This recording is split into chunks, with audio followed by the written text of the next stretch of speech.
지질시대의 환경과 생물 강의를 시작하겠습니다. 이번 시간의 학습 목표는 1. 지질시대 구분 기준을 알고 지질시대를 구분할 수 있다.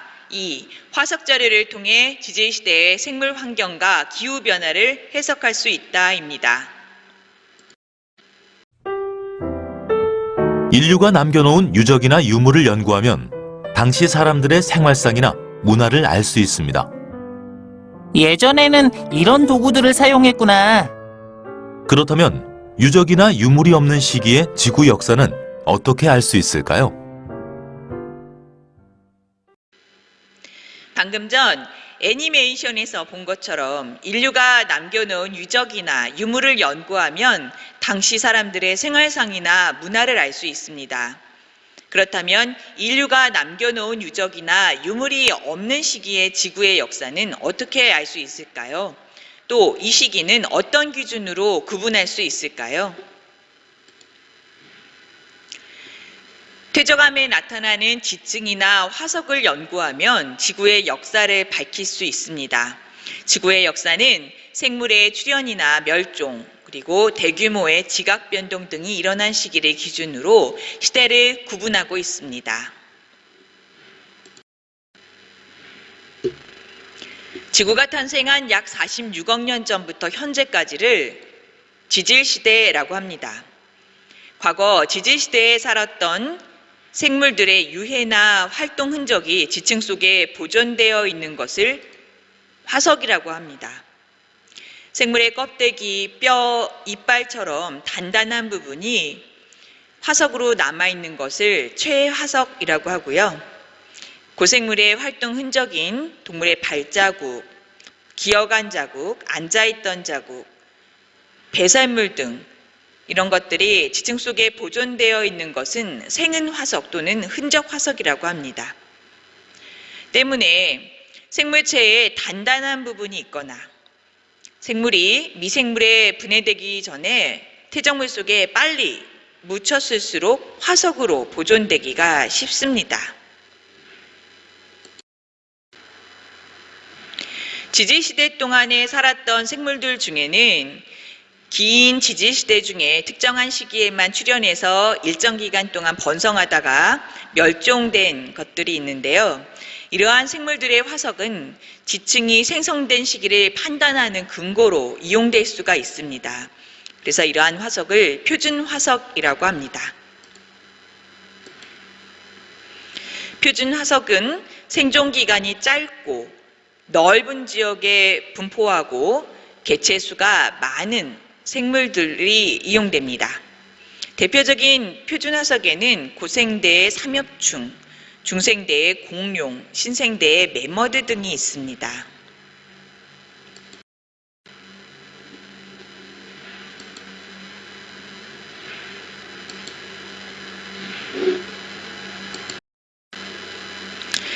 한편 환경 변화에 민감한 생물들은 특정한 환경에서만 번성을 하죠.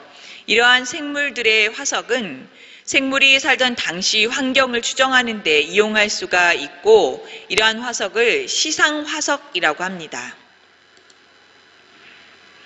시상화석은 생존 기간이 길고 그래서 현재까지도 생존하고 있어야 하고요.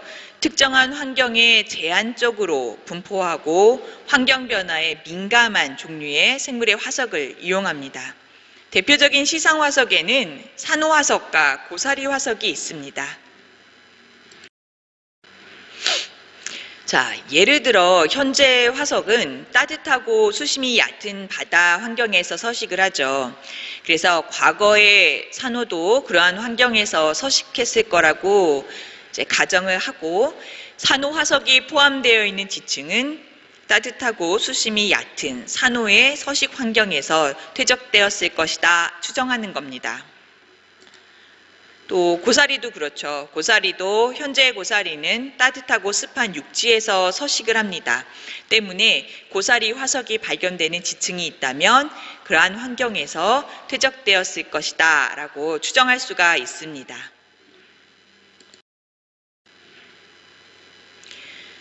고생대의 삼엽충,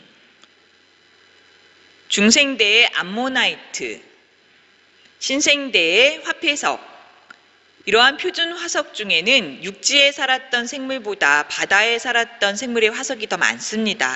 그 까닭은 무엇일까요? 육지에 살았던 생물은 죽은 후에 사체가 공기 중에 노출되어 있는 시간이 길기 때문에 부패되어 버리거나 없어질 수 있습니다. 하지만 바다에서 살았던 생물들은 죽은 후 그 사체가 해저 퇴적물 속에 비교적 빠르게 매몰되어서 미생물의 작용을 받을 가능성이 적기 때문에 화석으로 남아있는 양이 육지보다 많은 것입니다.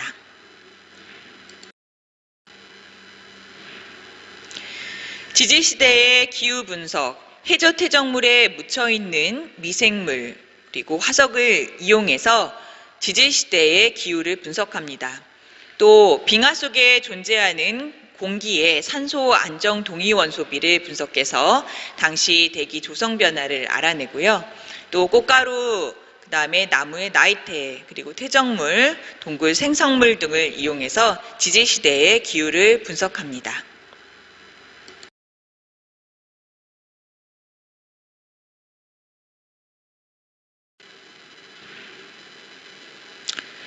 다음은 고기후를 추정하는 데 이용되는 여러 가지 자료를 나타낸 것이다. 자, 나무의 나이테, 꽃가루 화석, 빙하 시추물, 빙하의 흔적, 암석과 화석, 동굴 생성물, 가로 열고 종유석 단면 등이 예시로 나와 있는데요. 나무는 기후 조건이 좋을수록 성장이 빠르기 때문에 폭이 넓은 나이테가 생기는 성질을 이용해서 고기후를 추정합니다. 그리고 날씨가 추워지면 침엽수가 많아지고 더워지면 상록 화렵수가 많아지죠. 그래서 지층에 포함되어 있는 꽃가루 화석의 종류를 가지고 고기후를 추정할 수가 있습니다.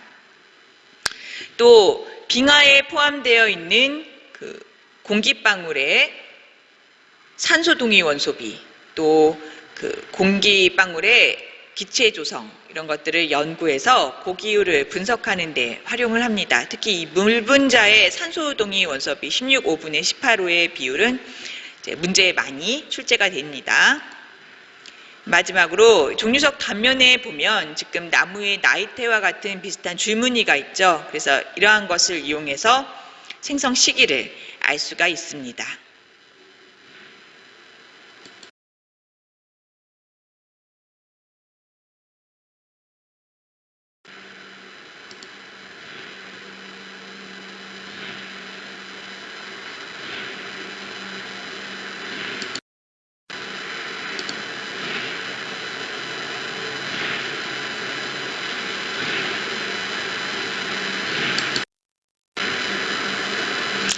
지질시대는 생물계에 있었던 큰 변화나 지각변동, 기후변화 등을 기준으로 해서 누대, 대, 기 등으로 구분을 합니다.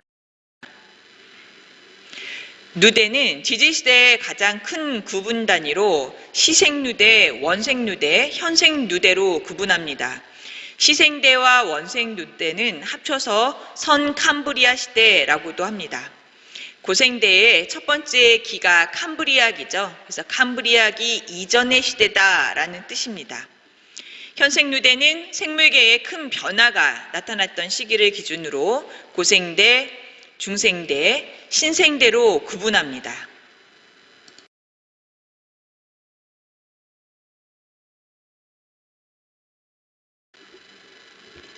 지금까지 표준화석과 시상화석, 지질시대의 기후, 지질시대의 구분 등에 대해서 살펴봤는데요. 핵심 개념 확인하기 문제 풀어보겠습니다. 1번, 지질시대의 환경을 추정하는 데 이용되는 화석은 무엇인가? 네, 시상화석이죠. 2번, 지질시대를 구분하는 기준은 무엇인가? 예, 생물계의 큰 변화나 지각변동, 그리고 기후변화 등입니다. 3번, 현재에서 과거로 갈수록 각 지질시대의 길이가 길어지는 까닭은 무엇일까요?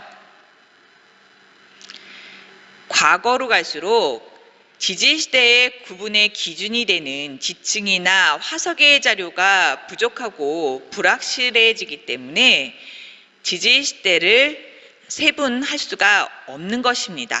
그래서 현재에서 과거로 갈수록 지지시대의 길이가 길어지고 있죠. 성캄브리아 시대의 환경과 생물 보겠습니다.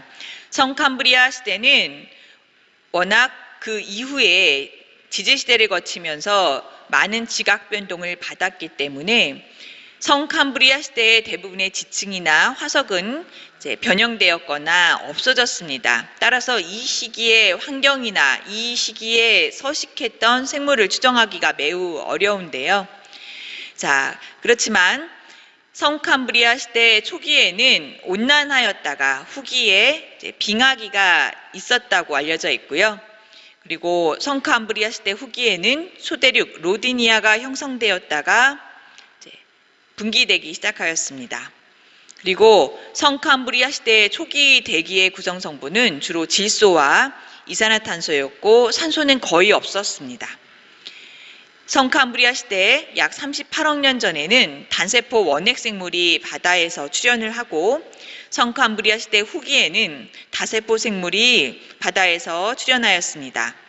그래서 이 시기의 대표적인 화석으로는 이 단세포 생물인 광합성하는 남세균이 모여서 형성된 구조인 스트로마톨라이트와 그리고 다세포 생물들의 화석인 에디아카라 동물군이 있습니다.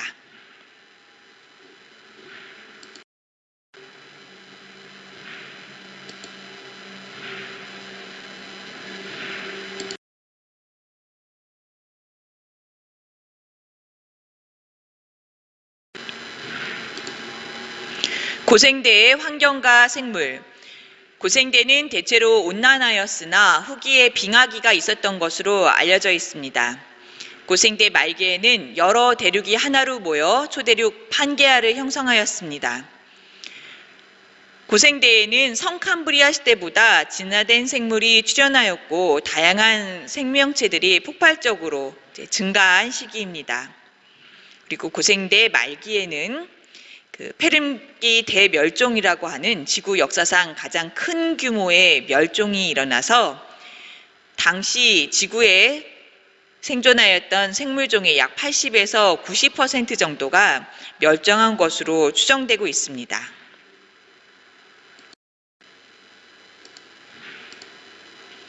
고생대의 각 기의 특징을 살펴보겠습니다. 캄브리아기는 삼엽충의 시대라고도 합니다. 삼엽충 완종류 등의 해양 무척추 동물이 번성하였고요. 오르도비스는 필성류의 시대라고도 합니다. 실룰리아기에는 육상의 최초의 식물이 출현을 하였고요.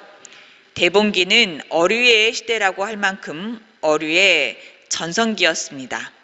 그리고 석탄기에는 양치식물이 크게 번성을 하면서 이러한 양치식물의 사체가 퇴적되어 두꺼운 석탄층을 형성한 시기입니다. 마지막으로 고생대의 페름기에는 거시식물이 출현을 하였고요. 생물의 대멸종이 일어나서 지구 역사상 가장 큰 규모의 멸종이 일어난 것으로 알려져 있죠.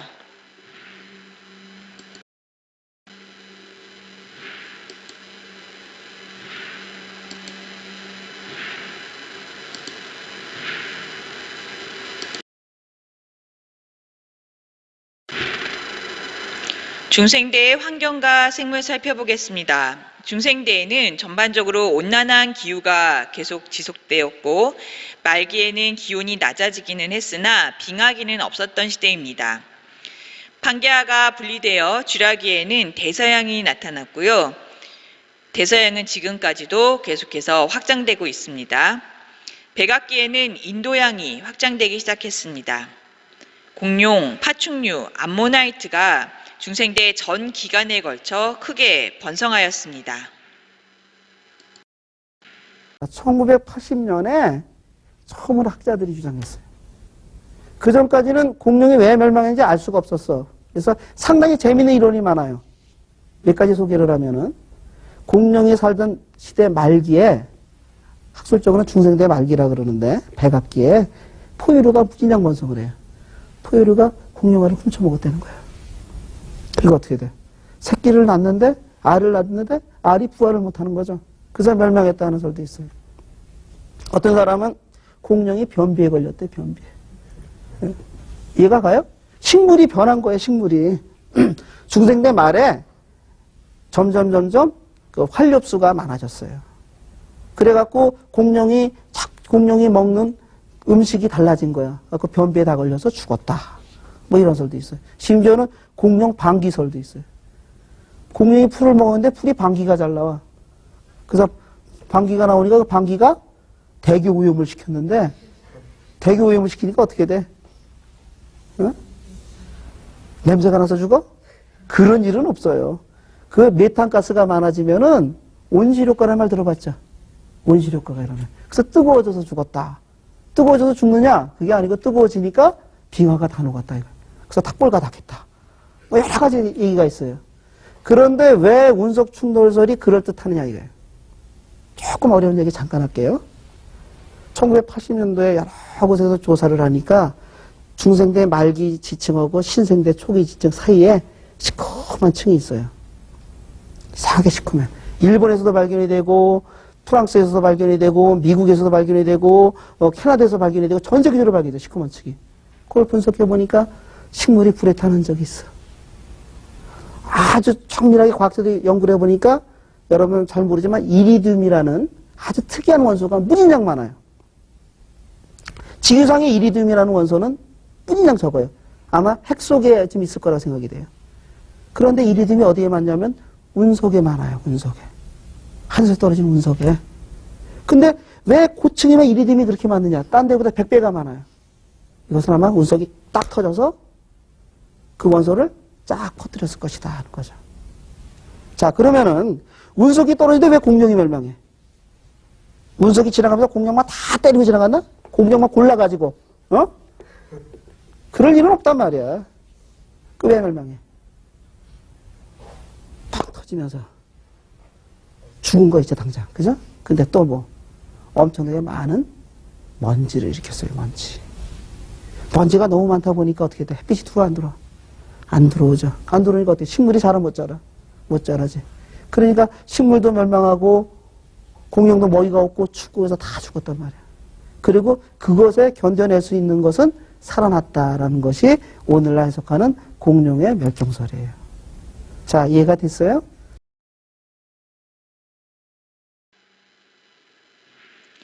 중생대 각 기의 특징을 살펴보면 먼저 트라이아스기에는 거시식물이 번성을 했고요. 그리고 바다에서는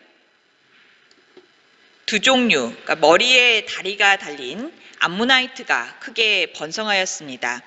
하지만 한반도는 중생대 동안의 육상 환경이었기 때문에 한반도에서는 이러한 암모나이트 화석이 발견되지 않는 것이 이제 일반적입니다. 그리고 중생대 쥐라기에는 파충류와 조류의 특징을 모두 가진 희조새가 출현하여서 화석으로 남는데요. 이빨, 그리고 다리가 4개인 것, 그리고 꼬리뼈가 있다던가 하는 파충류의 특징과 그리고 새의 특징인 깃털을 모두 갖고 있는 표준화석입니다. 그리고 마지막으로 백악기에는 백악기 후기에 공룡과 암모나이트 등 생물체들이 멸종하게 되는데요. 도움 영상에서 중생대 말의 생물체 멸종의 원인에 대한 강의를 확인했죠.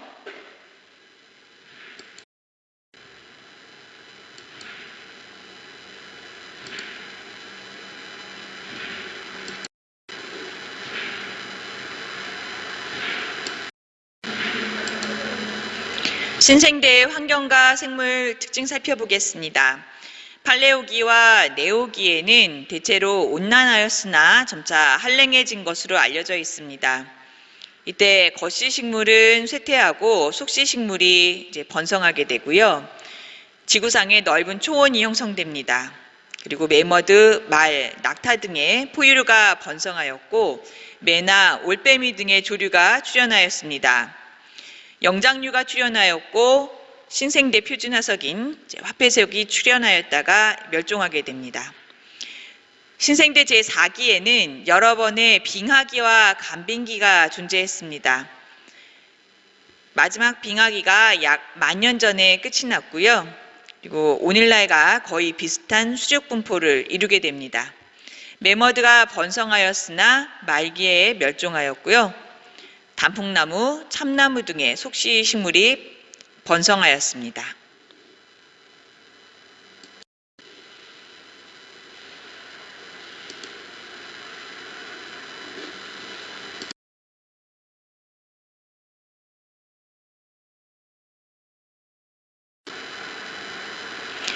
지금까지 지질시대의 환경과 생물을 살펴봤는데요. 핵심 개념 확인하기 문제 풀어보겠습니다. 1번. 성캄브리아 시대의 지층에서 화석이 거의 발견되지 않는 까닭은 무엇인가? 성캄브리아 시대의 생물은 단단한 부분이 없었고 또 개체수가 워낙 적었기 때문에 화석으로 남기 어려웠습니다. 또한 지층 속에 보존된 화석이 있었을지라도 그 이후에 지지시대를 거치면서 지각 변동으로 대부분 사라졌기 때문에 성캄브리아 시대의 지층에서는 화석이 거의 발견되지 않습니다. 2번. 우리나라에서는 암모나이트 화석이 발견되지 않는다. 그 까닭은 무엇인지 생각해보자. 암모나이트는 중생대에 지구 바다에 넓게 번식해서 살았던 대표적인 표준 화석입니다. 하지만 중생대의 이 한반도는 해수면 위로 드러나 있는 육상 환경이었기 때문에 암모나이트 화석은 산출되지 않습니다.